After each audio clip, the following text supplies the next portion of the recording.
Hi guys, so welcome to the second episode of Unfiltered Growth. This is the space where we screw up, learn, and grow together. For today's episode, we're going to talk about something real, okay? And that is midlife crisis. If you are feeling lost, unsure about what to do, or questioning your purpose, then definitely this episode is for you. But before we dive in, let me explain why I'm speaking in English. Actually, minsan nga Taglish to, di ba? As I mentioned in my first episode, this podcast is not only for sharing, but also for my personal growth. My bread and butter is working in the BPO industry as customer service rep, and I also work as a freelance virtual assistant, and most of my clients are international clients. So I'm also using this platform to practice speaking in English, 'di ba? Sabay na rin with expressing myself. Okay, so let's go back to our topic. When we say midlife crisis, well, technically, it's not always midlife. Minsan early 20s or mid 20s pa lang. It's actually that stage when you feel lost. Parang hindi mo alam kung tama ba yung ginagawa mo, kung saan ka papunta, kung ano ba talaga role mo sa mundong ito. And maybe you mishandled your money, got into debts, or simply just don't know what you really want to do in life. That's the crisis we're talking about. So, let me share a few pieces of advice based on my own experience. And the first thing or the first advice I will give you is just keep going. I know it's hard. There are days when you feel burnt out, demotivated, and lost.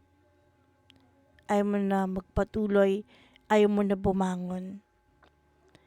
Pero kahit ganun, don't stop.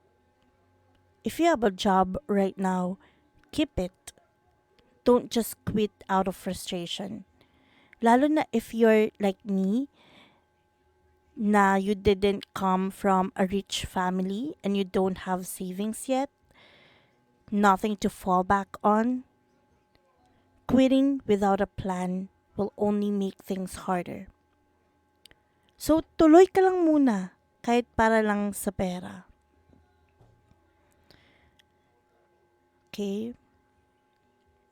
So, next advice is that keep exploring. Since you feel lost, the best thing you can do is try. Try new things.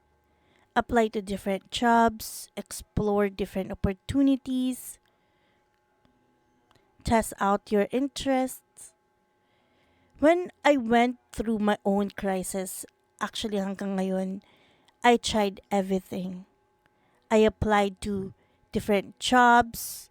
I studied new skills, even programming or coding. So I tried that, guys. I did that. And when it comes to jobs naman, I also applied to different jobs. I've been an online English teacher. What else? No, I didn't get a chance to work in food or mga fast food ganyan resto. I applied but di nila ako tinanggap. Sabi kasi sa akin, nasa BPO na daw ako, ba't daw gusto ko magresto?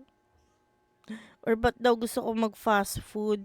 So, yeah, oo nga naman. Kaya din siguro, hindi nila ko tinanggap. Okay, so, well, funny story.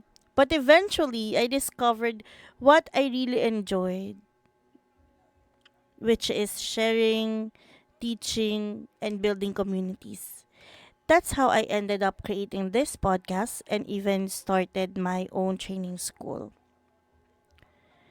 But the point is, you won't magically find your passion if you don't explore. Kaya kahit sabay ng work mo, keep trying new things until you figure it out. You won't discover your path just by waiting. Okay? Third advice is it's okay to work for money. Let's be real.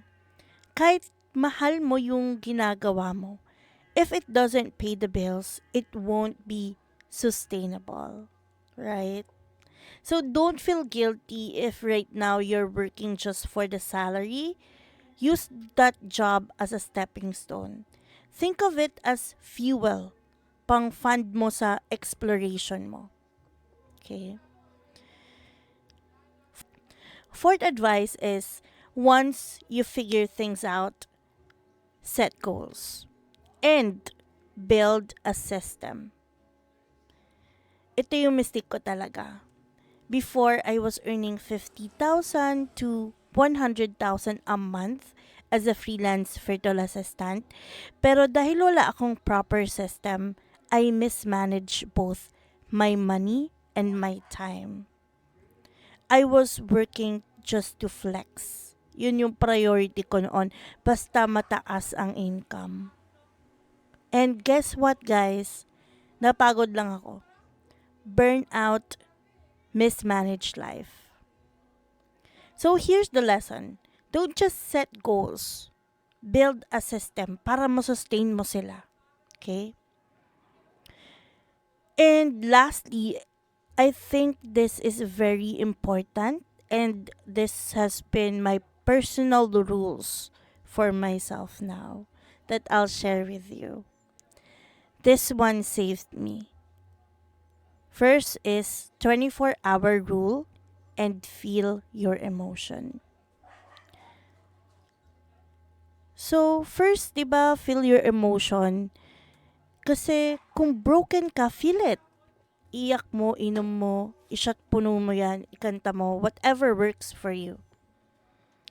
Because what you resist, persist. If you keep avoiding your feelings, they haunt you tomorrow, next week, next year. And the only way out is by facing it and feeling it. And that's where my 24-hour rule came in. For 24 hours, give yourself permission to break down. Cry, sleep, drink, rest, do whatever helps you release it. But after 24 hours, you get back up, you move forward.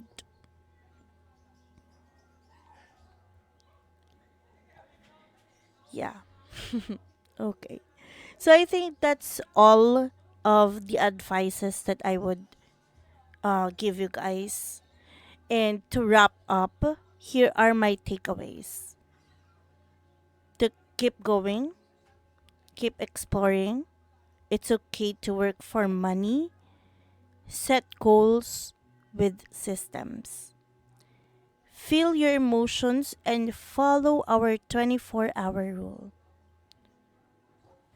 I hope this episode helped you in some way. Thanks for listening and see you on the next episode of Unfiltered Growth.